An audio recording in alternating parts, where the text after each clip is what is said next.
Dagdag kaalaman po, akala nyo ang Alzheimer's pang 60 years old lang.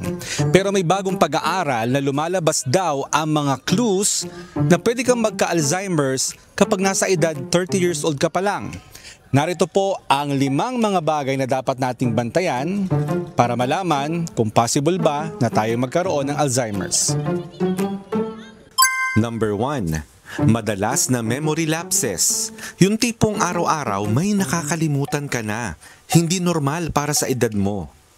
Number 2. Hirap mag-concentrate. Simple task, parang biglang nagiging mabigat sa utak. Number 3. Pagbabago sa ugali o mood. Bigla ka na lang irritable, anxious, o wala sa mood, makihalubilo. Number 4. Nalilito sa directions o steps. Kahit routine na ginagawa mo, biglang parang unfamiliar. At number 5, lutang parati.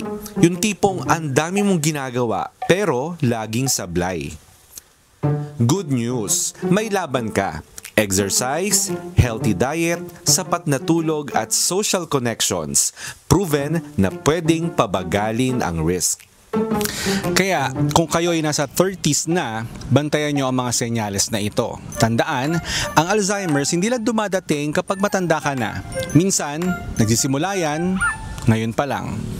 Sana may natutuhan kayo at laging tatandaan, mapalad po ang tao na nakakasumpo ng karunungan at ang tao na nagtatamo ng kaunawaan.